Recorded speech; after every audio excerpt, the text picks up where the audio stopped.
começar a reunir e conversar com os gestores para tirar o conselho tutelar da pasta da assistência social. Se a gente conseguir fazer isso, nós vamos eliminar muitos problemas. Por quê? Porque não tem plantão social na grande maioria dos municípios. Sobra tudo para o conselho tutelar fazer. E aí o que a gente tem? A maioria dos conselheiros tutelares e seus colegiados não conseguem se posicionar de forma efetiva, acabam cedendo às mazelas, às determinações ilegais, né, de outras autoridades e acabam fazendo um serviço que não deveriam fazer. Consequentemente,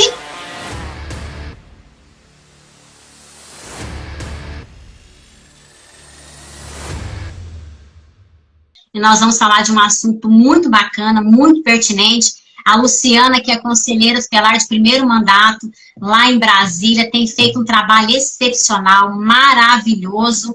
Então, Lu, seja bem-vinda, se apresente aí para o pessoal e fique à vontade. Obrigada, Larissa. É um prazer imenso estar aqui nesse projeto 1947, que ajudam tantos conselheiros, principalmente os novatos, né? Eu sou uma das suas espectadoras toda vez que você se encontra aí dentro do Instagram, né, proporcionando essas lives. Eu sempre estou lá para adquirir informações, para conhecimento, né? Porque, como você mesma disse, conhecimento nos liberta. Eu acho importante a gente dar uma introdução aqui. Eu já falei isso aqui em outros momentos de lives, sobre a importância que é o Conselho Tutelar para a nossa sociedade brasileira, né? O quão importante foi a criação desse órgão. Então, só para o pessoal aqui dar uma refrescada na memória, a gente trazer um pouco a memória aqui dos nossos queridos conselheiros e conselheiras tutelares, auxiliares do Conselho Tutelar. A gente tem aqui também assistentes sociais, psicólogos, né, demais atores do SGD. A gente entendeu quão importante foi a criação desse órgão, né? A gente sabe que a criança ou adolescente, antes da Constituição Federal de 88, ela não era reconhecida como sujeito de direito, né? A criança ou adolescente, ela era vista como objeto dos adultos. E quando a gente fala de infância no Brasil, a gente tem que, infelizmente, relembrar que a infância no Brasil ela foi marcada por muita violência, por muito abandono, né? A criança, o adolescente, eles não tinham esse reconhecimento como os adultos já tinham, né? De sujeitos de direitos. Para vocês terem ideia, pessoal, a criança ou adolescente, ela era reconhecida, vista como objeto dos adultos. Quando a criança ou adolescente, eles já atingiam uma certa idade, uma certa independência, logo eles já eram colocados para o trabalho junto com a família. Então a gente não tinha essa questão do brincar, do estudar, né, da convivência familiar, aquela coisa importante. E nós tivemos vários momentos tristes na história da criança e do adolescente no Brasil. Então, a Constituição Federal vem com seu artigo 227, e eu costumo falar que o Estatuto, ele se originou do artigo 227. Se a gente for pegar o 227 e o artigo 4º do Estatuto, a gente vê muita semelhança entre os dois. Então, trazer a criança ou adolescente, né, para ser reconhecido como um sujeito de direito, isso não tem preço. Eu acho que todos nós estamos aqui profissionais que lidam nessa área diariamente, a gente mantém isso em mente e ter esse reconhecimento, de que não foi fácil para essa classe, né, antes desse reconhecimento. Então, a gente tem que lutar muito, muito para que a Constituição ela prevaleça, ela seja válida dentro dos nossos municípios. Infelizmente, a gente sabe que a maioria dos municípios, eles ainda não reconhecem a proteção integral da criança e do adolescente, eles ainda não veem a criança e o adolescente, né, como prioridade absoluta, e isso é uma falha muito grande dos municípios, e o Conselho Tutelar, ele vem então como esse órgão municipal para, digamos assim, para botar gerência, como diz aqui na minha região, né, para botar gerência aí nessas questões relacionadas a políticas públicas voltadas para criança ou adolescente, para zelar pelo cumprimento do direito dessa classe. E a gente vê aí no artigo 131, como você bem começou dizendo aí, que é a pedra angular, né? É o código, é o segredo, é o tesouro. E como você bem enfatizou, Lu, Se todo conselheiro e conselheira tutelar conseguir destrinchar o 131, ele conseguir entender na sua integralidade a potência, a essência, os códigos, os tesouros que estão dentro do 131, ele realmente ele é um conselheiro pró, digamos assim, um conselheiro proativo que vai fazer valer a Constituição, vai fazer valer o Estatuto da Criança e do Adolescente. Amada, quer fazer aí algum complemento referente a isso? Fica à vontade aí. Então é isso, Larissa. Você falou muito bem, né, sobre o Estatuto da Criança, que foi um resultado, né, de um amplo debate democrático, capitaneado por movimentos sociais, organizações, articulações e atores da sociedade civil, voltadas à conscientização e o respeito pela criança e pelo adolescente como sujeito de direito. Porque antes foi a primeira legislação, né? O Estatuto trouxe uma mudança de paradigma. Foi a primeira legislação com doutrina de proteção integral. Mas como você mesma disse, essa proteção integral ainda não está 100%. Então cabe a nós, né, zelar pelo cumprimento para que essa proteção, de fato, ela aconteça. A lei, a 8.069 de 90, né, o nosso Estatuto da Criança e do Adolescente, ele preconiza essa proteção integral. As crianças e os adolescentes estabelecem que é dever da família, do Estado, da comunidade, da sociedade, do poder público assegurar com absoluta prioridade. E lá no artigo 4º tem todos os direitos elencados. Isso é muito importante. Eu costumo dizer que para você entender aonde está o atendimento do Conselho Tutelar, né, você averiguar qual o direito violado dentro do artigo 4º e quem é o possível negligenciador dentro do artigo 98.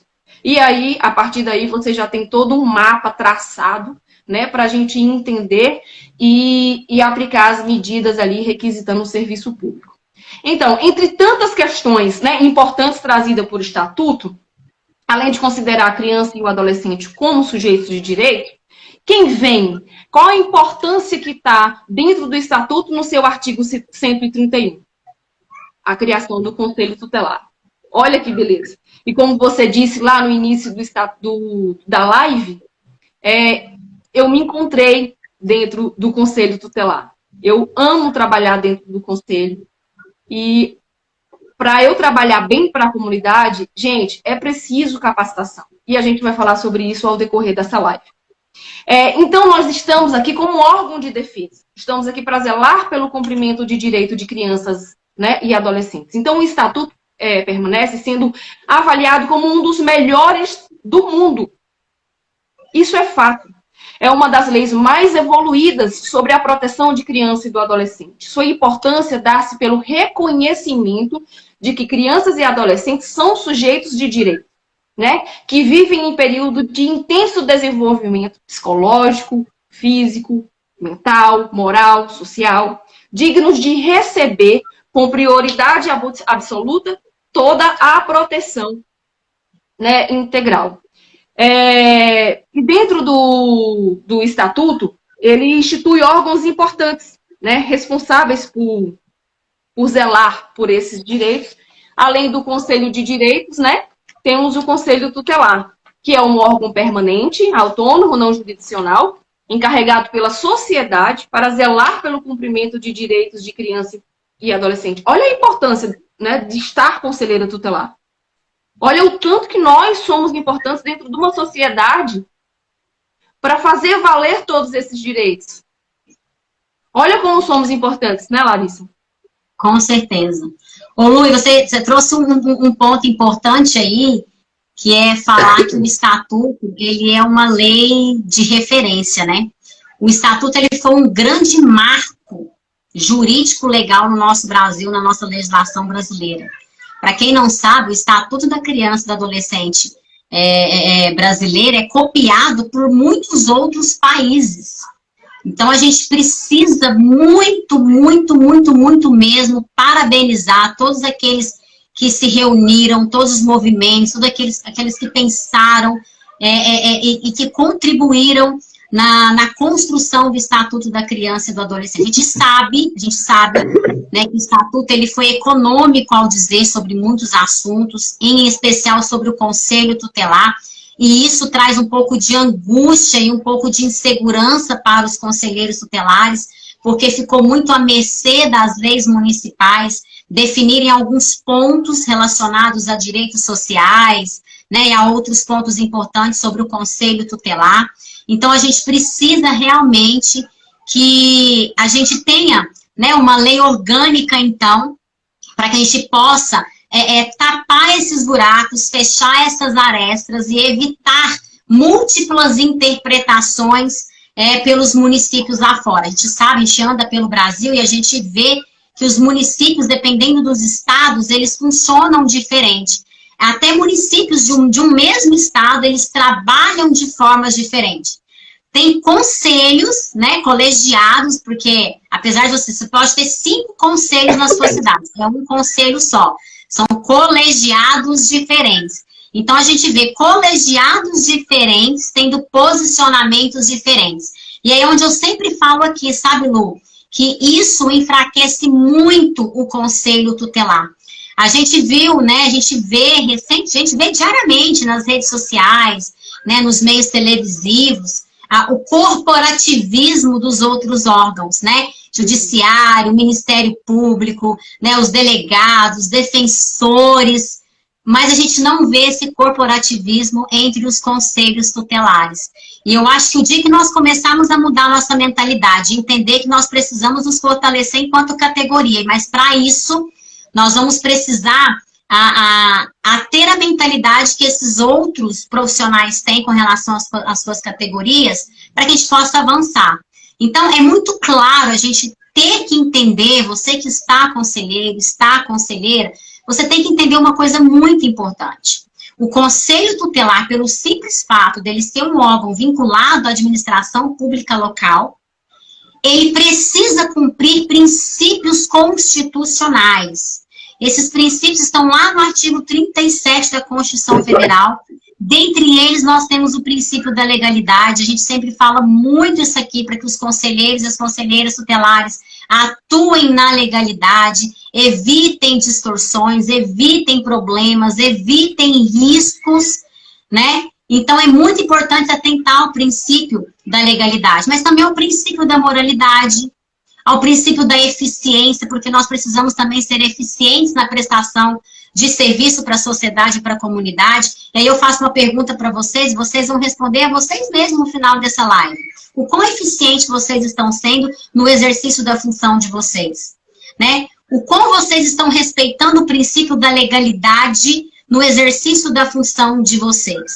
E aí a gente vai partir agora para o 131, que é ali a pedra angular, que é o centro ali da nossa atenção, e o centro da nossa atenção na live de hoje, porque no 131 existem características, eu chamo de características isso, características muito importantes, e essas características, elas vão desvendar, essas características, elas vão abrir a sua mente, elas vão libertar vocês da prisão, do achismo, do eu penso que é assim, do juiz disse que é assim, o promotor falou que tem que ser assim, o secretário me disse que é assim. Então, parem de ficar indo na ideia, na onda das pessoas e comecem a buscar vocês o conhecimento e criar um posicionamento de vocês. Então, bora lá, Lu. Quer começar aí? Começa aí. Vamos. Você falou uma coisa muito importante que eu costumo falar aqui, que nós estamos servidores públicos, né? E nós precisamos, tem o princípio da legalidade que nos rege. A lei é federal, o estatuto é uma lei federal. Do mesmo jeito que acontece aqui no Distrito Federal, vai acontecer em qualquer estado do Brasil. Agora, tem muitos conselheiros que têm o achismo, de que falam assim, mas sempre foi feito dessa forma. Mas a gente precisa agir conforme o estatuto. É ele que nos rege. É lá que diz quais são as nossas atribuições. Quais as medidas aplicadas. Lá é a nossa Bíblia, vamos dizer assim, né? O nosso regimento está dentro do Estatuto da Criança e do Adolescente. Papel e caneta. Em mãos. Vamos começar. Vamos começar. Antes de você começar, deixa eu só fazer um parêntese aqui, porque é muito importante vocês entenderem, porque eu escuto muito isso, né? Você está falando aí da lei federal, né? Uma lei federal. E aí a gente tem as hierarquias das leis, né? Então, a gente não pode entender, por exemplo, eu recebo muitos comentários aqui de colegas, de que, mas na minha lei municipal fala que é o conselheiro que tem que dirigir o veículo, a lei municipal fala que o conselho tem que fazer transporte de criança e adolescente para outro município. A lei municipal, deixa eu te falar, a lei municipal, ela não pode contradizer lei federal, passível de inconstitucionalidade. Então, uma dica para vocês, conselheiros e conselheiras tutelares que estão aqui. Lição de casa para vocês. Peguem a lei municipal de vocês. Amanhã, peguem a lei municipal de vocês. A maioria das leis municipais, os conselhos tutelares estão totalmente desatualizadas e desatualizadas com a lei federal. Tem leis municipais que até lá estão constando que o mandato do conselheiro tutelar é de 3 anos, podendo apenas uma recondução. E isso já virou, já foi. Vamos lá. Como eu já havia falado, né, o artigo 131, qual nos rege, né, que está lá a nossa função de fato, se encontra alguns códigos, né, que são bem importantes. Né? E entre eles está o permanente, o órgão ser permanente. Né? Mas o que é o órgão ser permanente? Ele não significa dizer que é funcionar 24 horas por dia. O que é exigível é apenas 2 serviços que executam e que se encontram dentro do sistema de garantia de direito. O Conselho Tutelar é permanente no sentido de, uma vez criado, jamais será extinto. O que se acontece dentro dessa permanência é a renovação dos seus membros. E eu queria dar uma pincelada rápida, Larissa, se você me permite, do artigo 132. Você falou aí do permanente, eu vou voltar só um pouquinho aqui, bem no comecinho mesmo do 131, que fala que ele é um órgão. Quando a gente fala que o Conselho Tutelar é um órgão, a gente já matou um monte de distorção. Se fala que é um órgão, ele não é serviço e não é programa de atendimento. Então, tem diferença entre ser um órgão, entre ser um serviço e ser um programa de atendimento. Vou dar um exemplo aqui, por exemplo, né? A abordagem de rua, por exemplo, ela é um serviço de proteção especial, de média complexidade da assistência. É serviço, ok? Conselho tutelar é um órgão. Então, se ele é um órgão, ele não é serviço e ele não é programa de atendimento. Então, tem diferença. Então, aí a gente já mata um monte de distorções. Porque, infelizmente, os conselhos tutelares estão sendo, ao longo dos anos, sendo confundidos com serviço. Quem executa demandas são os serviços. Olha só, vamos matar junto aqui, beleza. O 131 diz que é um órgão, beleza, um órgão. Lá no 136, inciso 3º, a linha A, fala que o Conselho Tutelar pode requisitar serviços em diversas áreas. Então, veja, é ele quem requisita serviços. Quem requisita serviço não pode ser o mesmo que executa. Então, aí a gente já mata um monte de charada. É um órgão. Então, se é um órgão, não é serviço e não é programa de atendimento. E aí você vem trazer uma outra característica importante, que é a permanência. Estar permanente não tem nada a ver com trabalhar 24 horas. Infelizmente, houve uma má interpretação das leis municipais. Como eu disse aqui anteriormente, ficou muito vago, ficou muito a cargo das leis municipais decifrarem, determinarem como seria esse trabalho dos conselhos tutelares, né? Então, trouxe essa questão da permanência de uma forma equivocada. Então, eles ligam a permanência com ininterrupto. E se você for procurar o significado do que é permanente, do que é ininterrupto, o significado é totalmente diferente, né? A assistência social, por exemplo, ela é ininterrupta. Os serviços da assistência são ininterruptos, ou seja, é 24 horas, não pode parar, não pode cessar. Então, há uma diferença muito grande e eu quero trazer isso para vocês. Então, Olha só, papel e caneta, anota aí, gente. Olha só. E ser ininterrupto significa contínuo. Não pode parar. E o exemplo acabei de dar aqui, da assistência social, que é um serviço, e é um serviço essencial. Isso está onde, Larissa? Constituição Federal, artigo 203, 204, ok? Então, essa permanência, essa confusão que as leis municipais trouxeram, de que o Conselho Tutelar tem que trabalhar 24 horas, né, de incluir o Conselho Tutelar dentro da pasta da assistência social, e aí faz uma confusão danada, porque confunde o Conselho Tutelar como um serviço, e talvez seja por isso, eu acredito que há uma grande chance de essa confusão ser cometida pela grande maioria dos municípios, simplesmente pelo fato do Conselho estar inserido na pasta da assistência e confundirem o conselho com um serviço. E aí o que acontece na maioria dos municípios, Lu? O Conselho Tutelar trabalha de forma ininterrupta, o que deveria ser, né, feito pelos serviços da assistência, como é feito pela saúde, como é feito pela segurança pública. E aí o que acontece? A assistência social, que deveria prestar o serviço de forma ininterrupta, para todos os dias, às 18 horas, e não trabalha aos finais de semana, e quem sobra para apagar incêndio e enxugar gelo é o Conselho Tutelar. Então, pessoal, olha só, chegou a hora da gente começar a mudar essa realidade. É pegar a lei municipal, já falei, primeiro dever de casa, pegar a lei municipal, sublinhar, riscar o que vocês estão vendo lá, que está de forma equivocada. Segundo dever de casa, começar a reunir e conversar com os gestores para tirar o Conselho Tutelar da pasta da assistência social. Se a gente conseguir fazer isso, nós vamos eliminar muitos problemas. Por quê? Porque não tem plantão social na grande maioria dos municípios. Sobra tudo para o Conselho Tutelar fazer. E aí o que a gente tem? A maioria dos conselheiros tutelares e seus colegiados não conseguem se posicionar de forma efetiva, acabam cedendo às mazelas, às determinações ilegais, né, de outras autoridades, e acabam fazendo um serviço que não deveriam fazer. Consequentemente, não se tem criação de políticas públicas dentro do município. Por quê?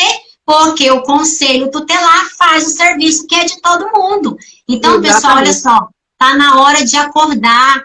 Tá na hora de acordar e vamos, como diz o nosso amigo Betiati, né, Lu? Vamos trazer o Conselho Tutelar para o centro da legalidade. Chega de amadorismo, chega de achismo. Nós temos que parar com essa essência da mediocridade, de a gente querer ser mediano.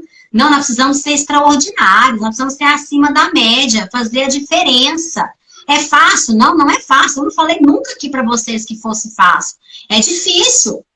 Posicionar-se não é fácil, é difícil, mas é necessário se você quer obter resultados diferentes do que você está vivendo hoje. Lu, tá contigo. Exatamente, Larissa, você foi muito pontual nesse sentido. A gente não tem que correr só atrás de conhecimento, a gente precisa fazer valer. A gente precisa fazer com que as políticas públicas aconteçam. Mas isso não vai acontecer. O sistema de garantia de direito não vai acontecer se a gente continuar tapando buraco. Porque nós tapamos buraco. Vamos parar. Está na hora, já deu. Com 31 anos, vai fazer 32 anos agora em julho. Já deu. Vamos nos posicionar. Nós temos essa autonomia, mas a autonomia que a gente vai falar logo agora é para a gente executar as nossas determinações. Eu costumo dizer, Larissa, e se eu estiver errada, você me corrija, numa situação de que o juiz, nós somos equiparados ao juiz, nós somos órgão de defesa. O juiz, ele determina. Quando ele determina, tem a equipe interprofissional, lá constante no artigo 150 e 151 do Estatuto, que vai auxiliá-lo. Qual é a diferença do conselheiro? O conselheiro está aqui para aplicar a medida quando há suspeita ou violação de direito. Mas como é que é a ação conselheira? É aplicar medida de proteção, requisitando o serviço. O tripé da ação conselheira está encaminhar, requisitar e representar. Cadê a representação? Já deu, gente. Já deu. Já chega. Enquanto a gente continua tapando o buraco, mas a gente tem que garantir. Mas a gente garante o direito zelando pelo cumprimento deles. Não somos serviços, logo não executamos. Existe todo o sistema de garantia de direito. Agora, se a gente não faz, se a gente continua a fazer um serviço distorcidamente, aí vai ficar difícil do sistema de garantia de direito funcionar, aquela engrenagemzinha que é tão famosa aí, né? Nas palestras de muitos mentores aí importantes para auxiliar os conselheiros, né, Larissa? É isso aí, Lu. E aí, você começou a falar da autonomia, e é muito importante eu trazer aqui um parêntese aqui, mas eu quero trazer um parêntese bem grande, tá? Porque tem muito conselheiro e conselheira tutelar por aí, entendendo essa autonomia do órgão como uma autonomia individual, entendendo essa autonomia do órgão como se fosse aquele profissional autônomo lá da CLT, sabe, Lu?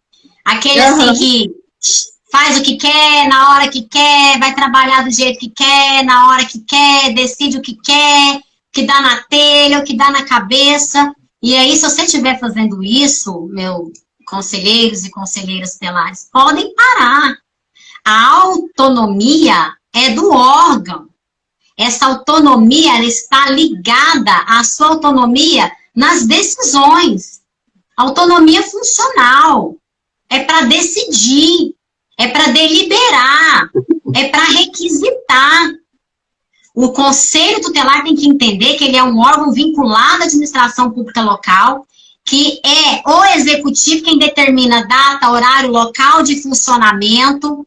Então, você não pode aparecer lá no Conselho Tutelar uma vez na semana. Se na sua lei municipal está dizendo que a sua carga horária é 8 horas por dia, é 8 horas por dia, 40 horas semanais, é 40 horas semanais. Mas, Larissa, é pesado. Então, se reúnam e busquem uma forma de convencer o executivo de que tá pesado, tá difícil e peça alteração da lei municipal. Porque a gente sabe que os conselheiros tutelares, além de terem que cumprir a carga horária diária e semanal, ainda tem os sobreavisos. E a maioria dos conselheiros não recebem pelo sobreaviso. E aí vem a sobrecarga de trabalho, que não é que pela Constituição Federal é ilegal. Você tem um limite para você trabalhar. Se você faz uma hora extra, você tem que ser remunerado por essa hora extra. Então, não é ficar reclamando. Não é achar, eu sou autônomo, eu chego a hora que eu quero, eu vou no colegiado se eu quiser, eu faço o que eu quiser. Não, não é isso. Essa autonomia é do órgão e essa autonomia ela está vinculada à autonomia da sua decisão, à autonomia da sua funcionalidade, tá? Então, o Conselho Tutelar, ele tem sim uma liberdade? Tem, ele tem uma liberdade decisória. Ninguém pode interferir na decisão do Conselho Tutelar. O órgão Conselho Tutelar deu uma deliberação, deu uma decisão, ela tem que ser cumprida, porque é uma requisição. Vocês não estão pedindo, implorando, por favor, faça para mim. Não. É exigindo, é determinando. Tanto é que tem lá o artigo 249, a consequência de quem não cumpre uma deliberação do Conselho Tutelar. E mais, fez uma requisição para determinado serviço. O serviço falou, não vou fazer, e ele tem que fazer. Se ele não gostou, se ele não ficou satisfeito com essa decisão, que ele então recorra à autoridade competente para que a decisão colegiada possa ser então revista. Mas enquanto essa decisão não for revista, ela tem que ser cumprida sob penalidades do artigo 249 do Estatuto da Criança e do Adolescente. Então, entendam que essa autonomia, ela é do órgão, ela é do colegiado, não é uma autonomia individual. O conselheiro não tem autonomia para fazer de forma individual o que quer, o que bem entende. Vou abrir um parêntese aqui, viu, Luca? Eu recebo muitas dessas perguntas relacionadas a coordenadores e presidentes dos conselhos tutelares. Né? Eu, particularmente, Larissa, né, pode ser que os colegas aqui não entendam dessa forma, mas para mim essas figuras nem deveriam existir, até porque colegiado é colegiado, independentemente se um teve 1000 votos ou o outro teve 200 votos, quando entra ali para dentro do conselho tutelar, está todo mundo no mesmo patamar de hierarquia, não tem um maior do que o outro, não tem um melhor do que o outro, né? Então, o poder decisório ali, ele é igual. Tem municípios aí que eles remuneram os presidentes a mais do que os conselheiros, eu sou totalmente contra isso, tá? Porque o estatuto, em momento algum, ele fala nessa figura de presidente, coordenador, isso foi uma criação dos próprios conselhos tutelares e também das leis municipais, então eu não vejo com bons olhos essa questão de coordenação e de presidência, porque o ser humano, infelizmente, ele não sabe lidar com o poder que é dado a ele, e aí ele começa a extrapolar isso demais. Eu conheço, e aqui no meu município, por exemplo, a gente nunca teve problemas com relação à coordenação. Aqui existe a figura do coordenador, né? Não tem do presidente.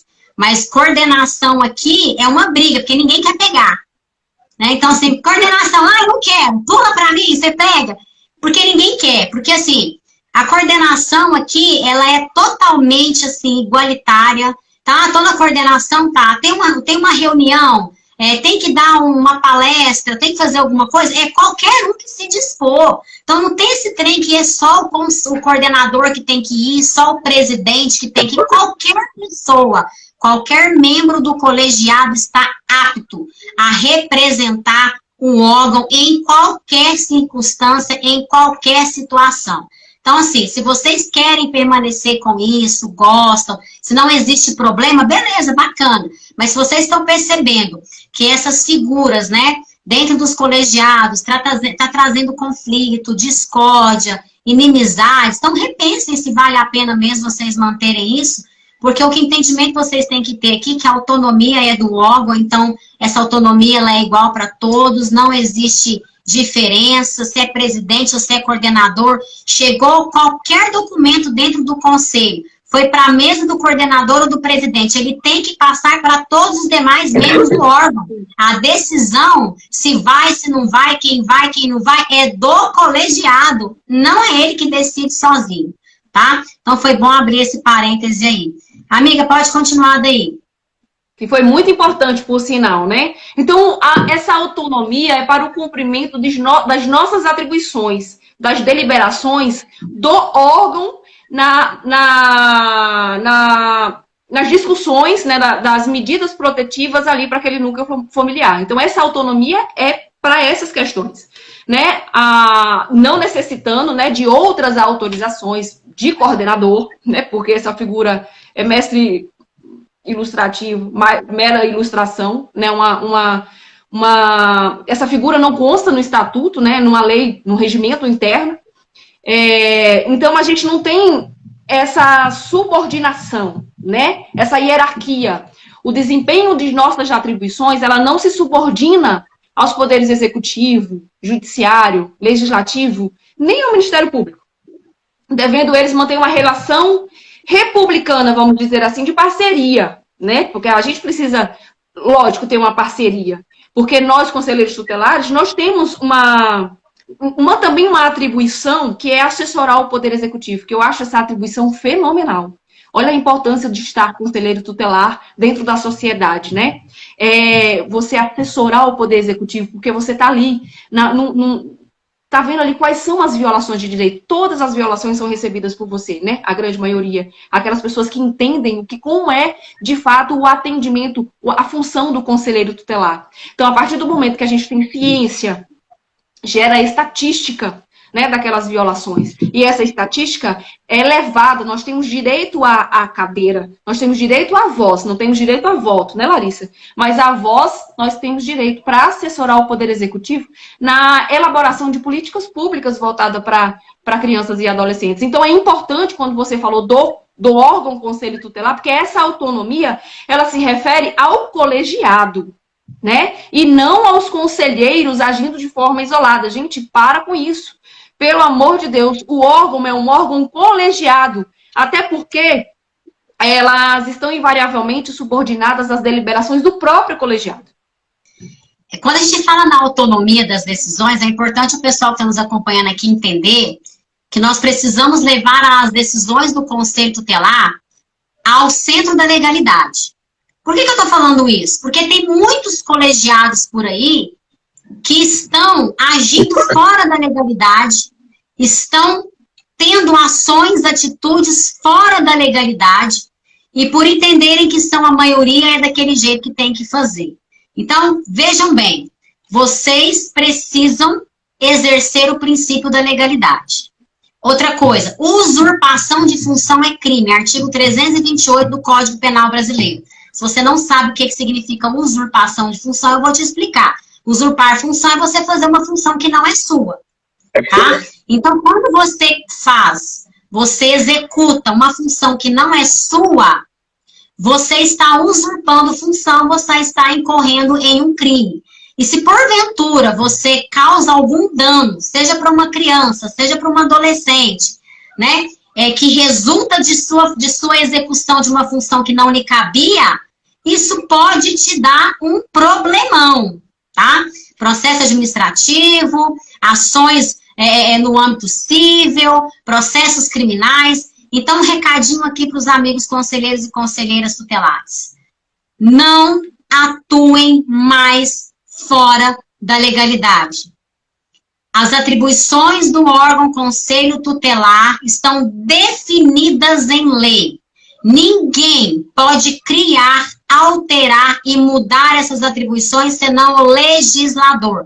Tem muito conselheiro legislando, tem muito juiz legislando, promotor, delegado, secretário, assistente social do CREAS, do CRAS, tem muita gente legislando aí, mas ninguém tem a competência para fazer, senão o legislador, a fazer a alteração legal. Então, o rol de atribuições no Conselho Tutelar, ele é taxativo, tá? Então, ele é taxativo, então não adianta você ficar aí firulando, né, criando, modelando, achando, eu vou acrescentar só esse, o que tem, tadinho, só um favor, vou quebrar o galho, né? A gente vê muitos severinos por aí, né, quebra galhos aí, e aí numa dessas aí quebrando galho, você pode colocar não só você, mas todo o seu colegiado em uma situação constrangedora. Pode continuar daí, Lu.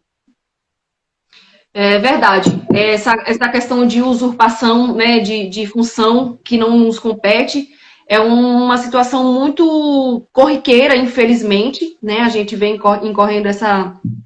Quando eu digo a gente, é os conselheiros a nível Brasil, essa situação de... Tem muitos conselheiros... Desculpa, gente, mas eu preciso falar. Tem muitos conselheiros que acham que é polícia. E nós não somos órgãos punitivos. Nós somos órgãos de proteção. Há uma diferença muito grande em relação a isso. E a gente precisa ter muito cuidado. Não, pode falar. Isso aqui é uma live pra gente, como se diz, lavar roupa suja e falar que o negócio não é brinquedo, não. Então tá bom, gente. Para de tirar foto na delegacia dizendo que foi Uber e levou pro IML. Faça valer a lei. Existe um decreto que diz quem é que vai levar para o IML, não é o conselheiro tutelar. Não usurpa função, não. Não tapa o buraco, não. Porque se você tapar o buraco agora, você vai ter que tapar o buraco sempre. E aí não vai existir sistema de garantia de direito. O conselheiro está lá para tapar o buraco. Tá difícil. Então nós falamos que ele é um órgão, falamos que ele é permanente, explicamos por que é a permanência, falamos da autonomia.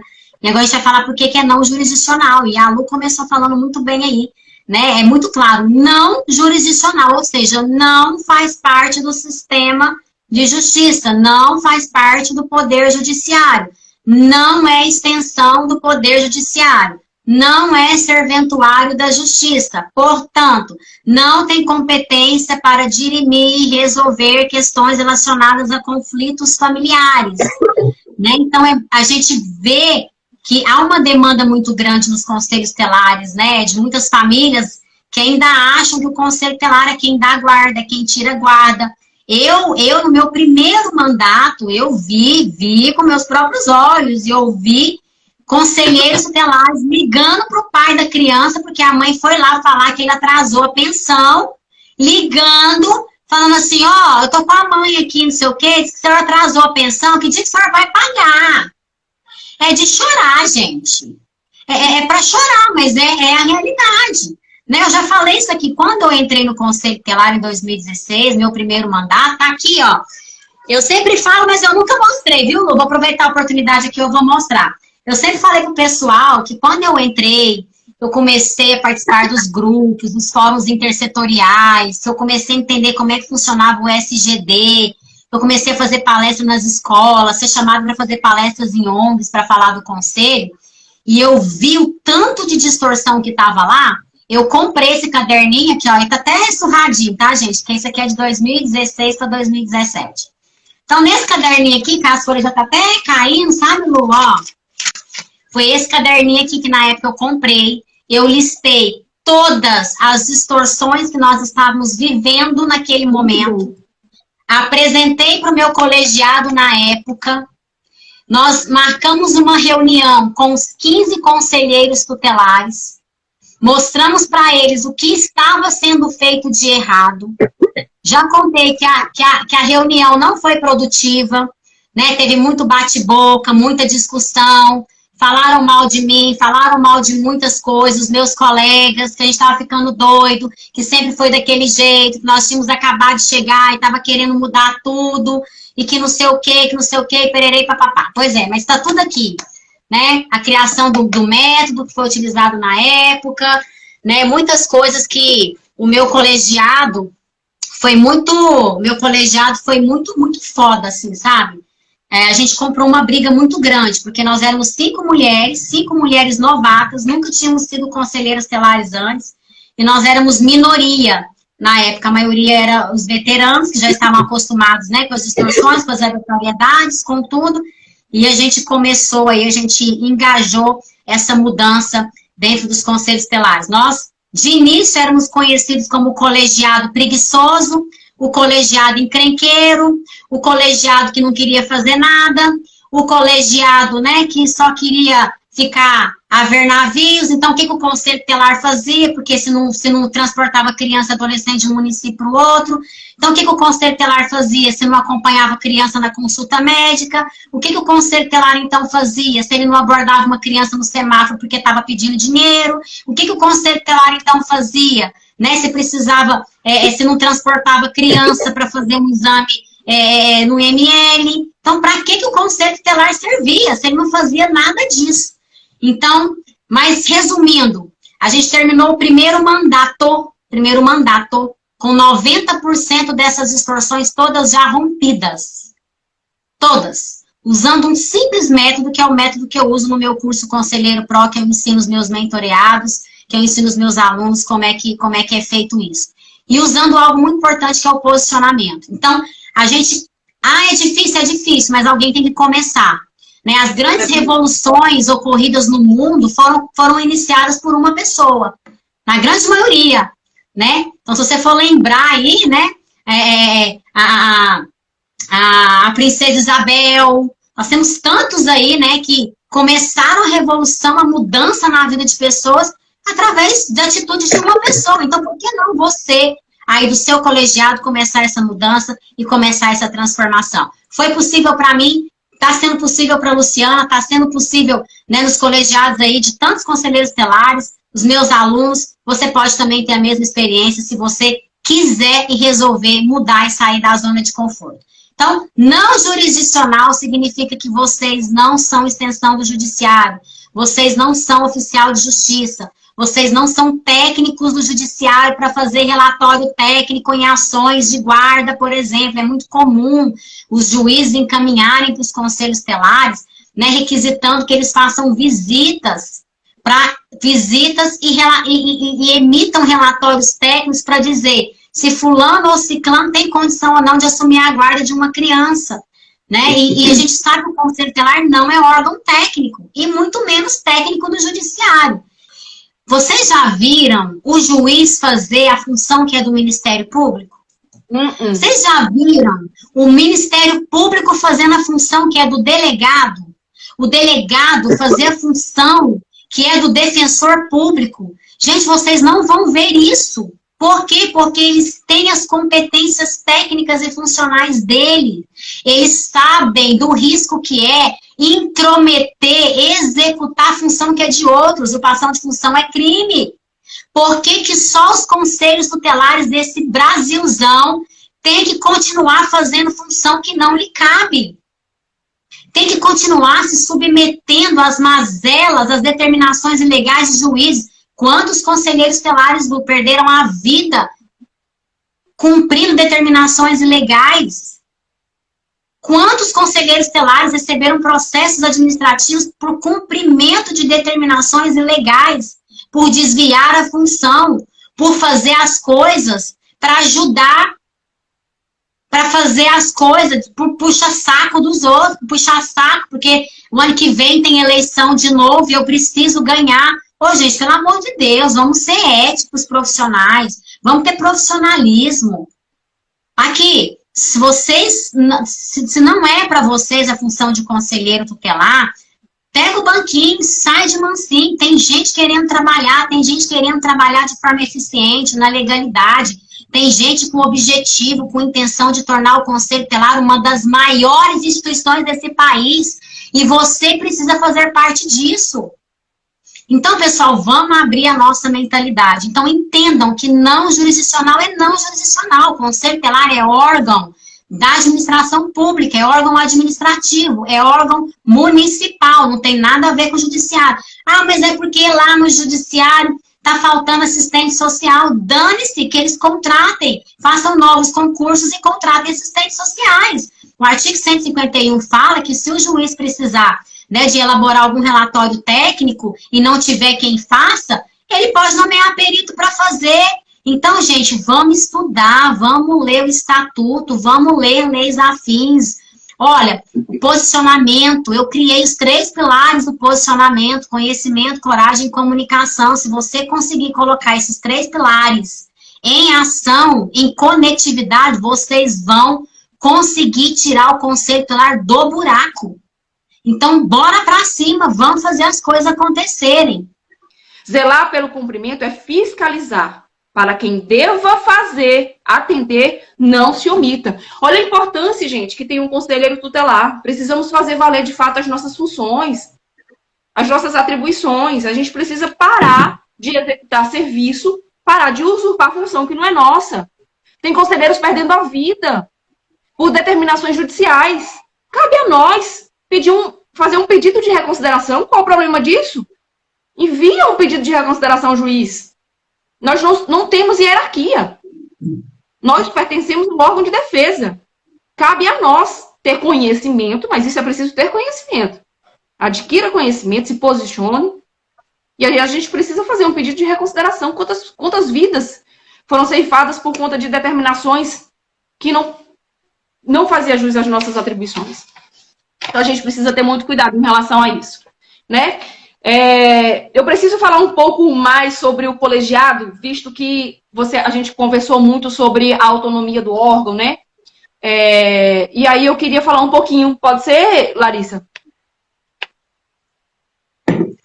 Mete bronca, Lu.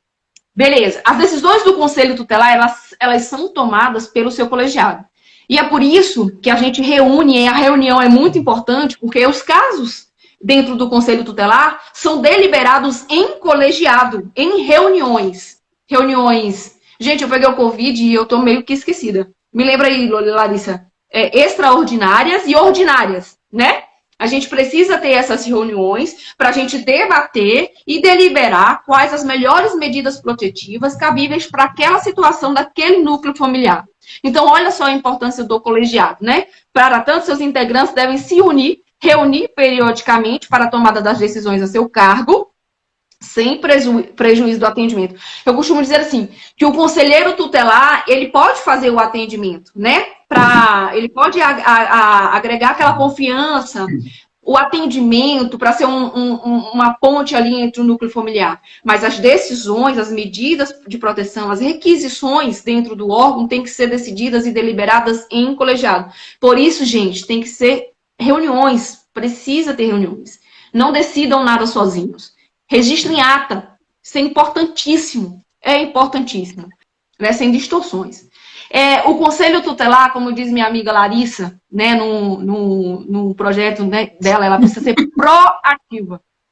Então, atuando de forma dinâmica na identificação dos principais problemas que afligem a população. Eu costumo dizer assim, Larissa, a gente não tem que ajudar um núcleo familiar. A gente precisa ajudar, diante daquela violação, toda a comunidade, porque assim como aquela família, existem outras que estão sofrendo da mesma violação, que não vai chegar ao conselho. Então a gente usa dessa violação para ajudar toda a comunidade, porque não é só ela.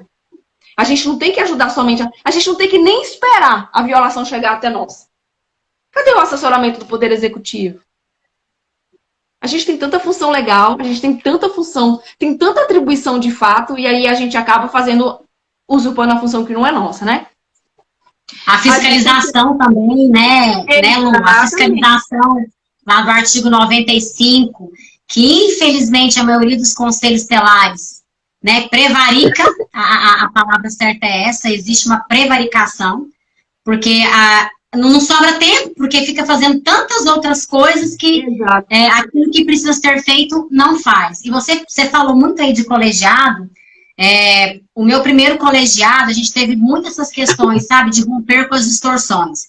O meu segundo colegiado, eu quero até mandar aqui um beijo muito grande para a Marielle, para o Jonas, para a Sandra, para a Cláudia e para o David, porque, assim, é sensacional essa galera. Eles compraram, assim, eles vieram com a mentalidade muito aberta e muito aceita por eles essa nova mentalidade de que a gente tem que ser protagonista, de que a gente tem que se posicionar, de que a gente tem que andar dentro da legalidade. Então, hoje é um colegiado extremamente forte, extremamente coeso, é um colegiado que fala a mesma língua e é um por todos, todos por um. Então, um grande abraço aí ao segundo colegiado, que sempre me ajudou muito nessa caminhada, nessa jornada aí. Então, o Conselho Tutelar não é um órgão de execução.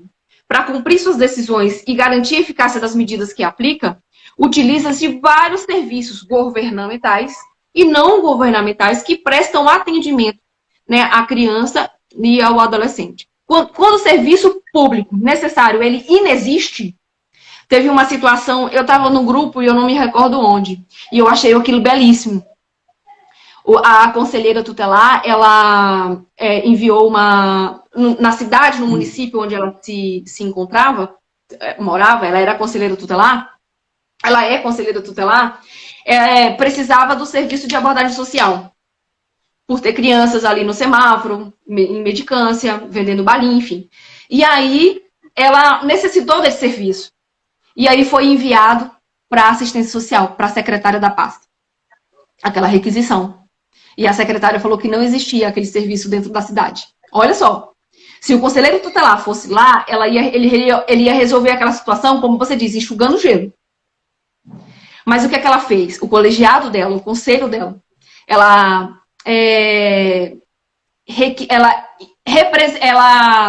representou a assistência social ao Ministério Público. É o artigo 208, combinado com 220 do ECA. Gente, leiam o 208, que fala lá da questão da responsabilidade, né, dos gestores quando não há oferta ou quando a oferta é irregular dos serviços e programas. Então, o caminho é esse. Não tem requisita da pasta que deveria disponibilizar daquele serviço. Encaminha também para o CMDCA, que é quem cria e fomenta a política pública. Não deram resposta. Disseram não.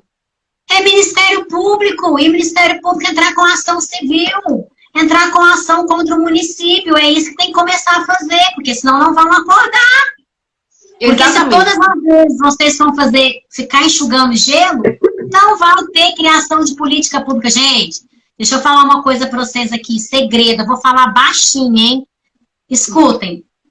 Conselheiro tutelar tira prefeito de cadeira. Baixinho, hein? Segredo, só para vocês. Vamos fazer o que precisa ser feito. A gente não vai conseguir, né, Lu, as mudanças do dia para a noite. Não é do dia para a noite.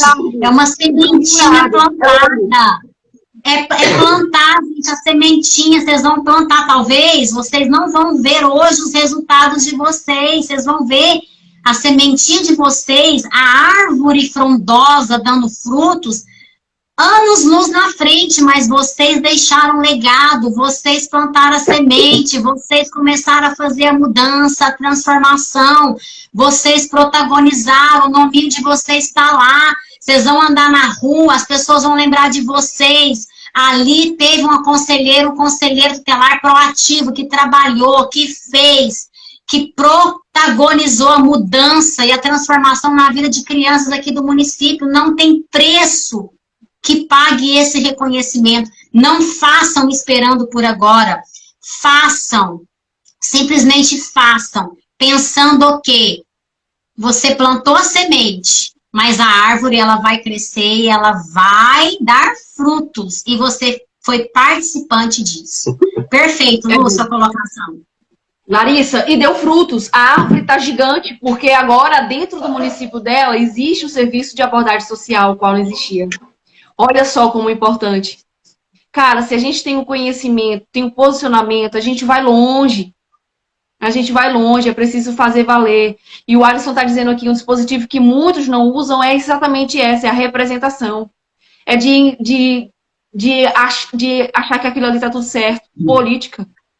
Vamos parar de politizar as coisas. Não é uma questão de ser bonzinho ou mal.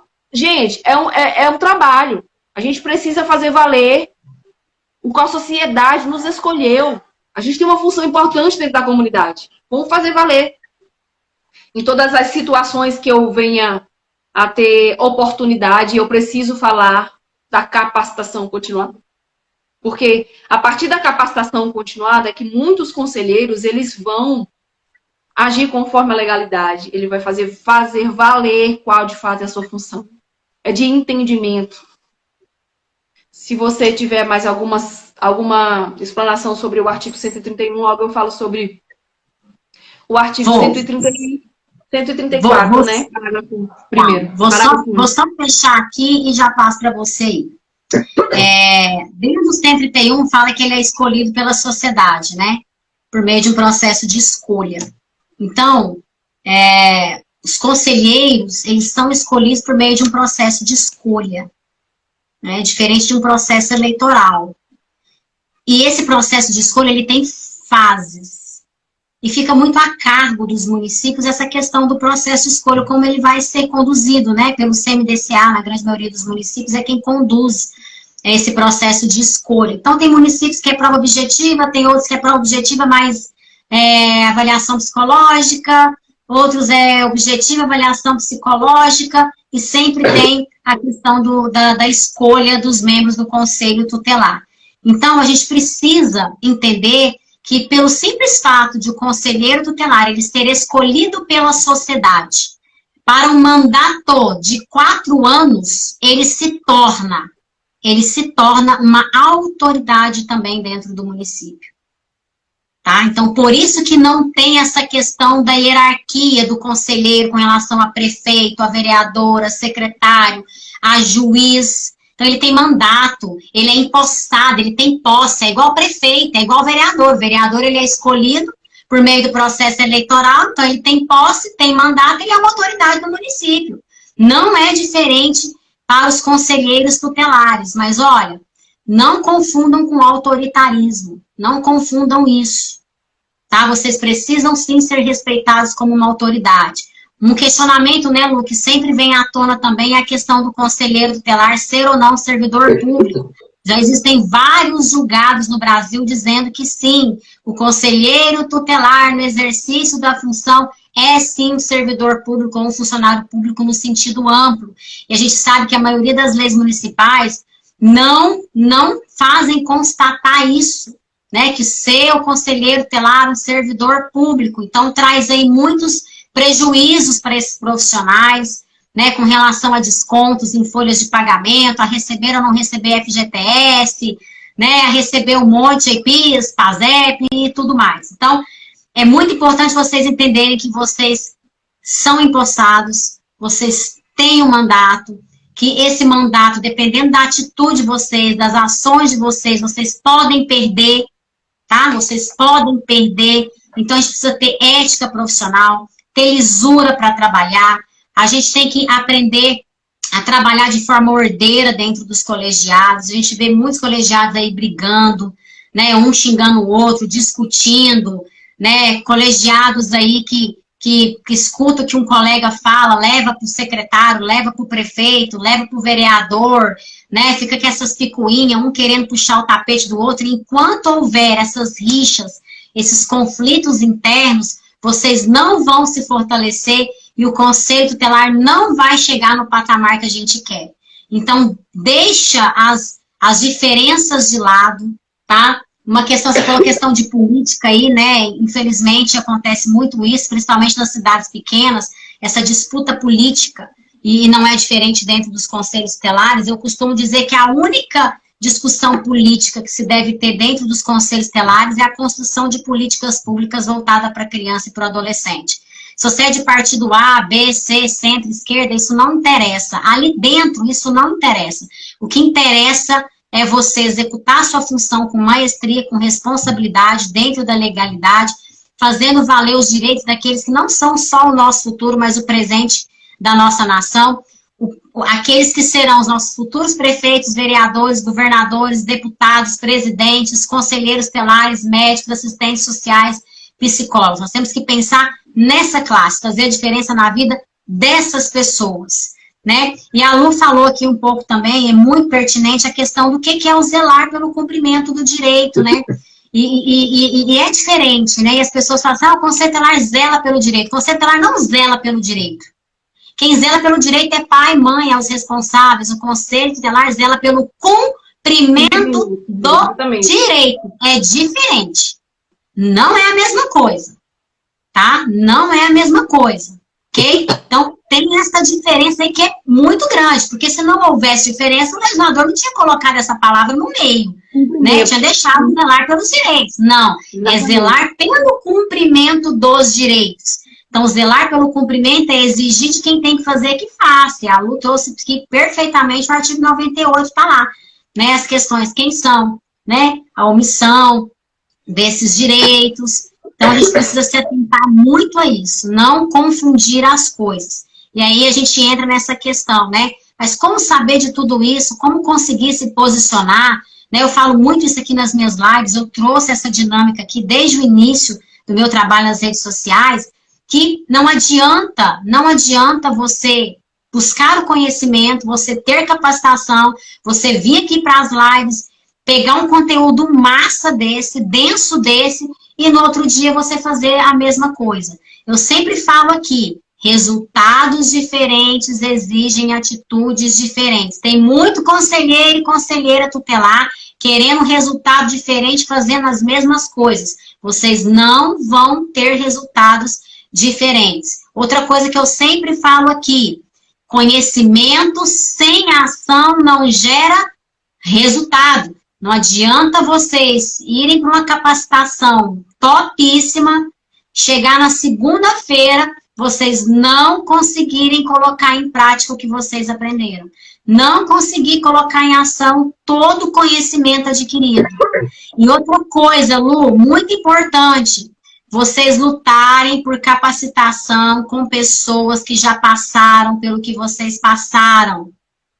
Lutem para vocês terem capacitação por quem já passou pelo que vocês passaram, tem experiência, tem bagagem, tem método, sabe te ensinar o passo a passo.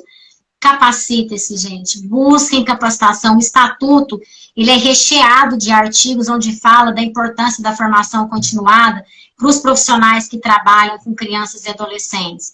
Né? A gente for pegar lá o artigo 70, se eu não me engano, acho que é o inciso 3º, o inciso 5º, o artigo 88, né? Nós temos o 134, então nós temos vários artigos, a própria lei 13.431 de 2017 fala, né, lá no seu artigo 14, a importância da capacitação, da formação continuada desses profissionais. Então, o meu município não tem dinheiro, gestor não tem dinheiro. Tem sim. Começa a oficializar, pedir o que foi planejado ali no PPA para o Conselho Tutelar, né, o que ali o município ali no plano plurianual ali dos 4 anos, o que eles pensaram para colocar nos conselhos tutelares. Então, busquem essas informações. façam valer o direito e, como eu aprendi com a minha amiga Lu também, o dever de vocês, que é de receber informação continuada, porque não cabe mais amadorismo na área da infância e da juventude. Lu, tá com você para as considerações finais. É preciso, é necessário a capacitação e ela precisa ser de forma contínua. Ela não tem que ser capacitada e ponto, acabou não, é forma contínua. Depois leiam, procurem o significado contínua. É uma continuidade, é sempre. A gente precisa fazer valer esse dever do Estado e direito nosso para o bom atendimento e entendimento para aplicar medida de proteção e não acabar com as distorções dos conselheiros tutelares, das nossas atribuições. Larissa, eu quero agradecer aqui, né, essa participação aqui com você. Você foi minha irmã, foi um presente de Deus em minha vida e eu só tenho a agradecer, minha amiga, porque são pessoas como você que me motivam a ser pró, né, a fazer a diferença dentro do Distrito Federal, né, dentro da minha cidade, dentro da minha comunidade. E é só gratidão mesmo, tá bom? Que você seja muito feliz na sua mentoria, que muitos municípios te convide para ter a oportunidade de te ouvir, para agregar conhecimento, para adquirir informações, correr atrás e ser diferencial. Ser pró. Amiga, beijo pro coração, te amo, você é uma querida, tamo junto. Pessoal, beijo para vocês, obrigada pela audiência, pela participação de vocês aqui. E semana que vem a gente está aqui de volta e até o nosso próximo encontro. Ah, tira uma fotinha aí depois, marca eu e a Lu nos stories pra gente ver que vocês estiveram com a gente aqui, contribuindo nessa super live, tá bom? Vamos abraço. Sim. Um beijo, Larissa. Fica com Deus, tchau. Te amo. Beijo.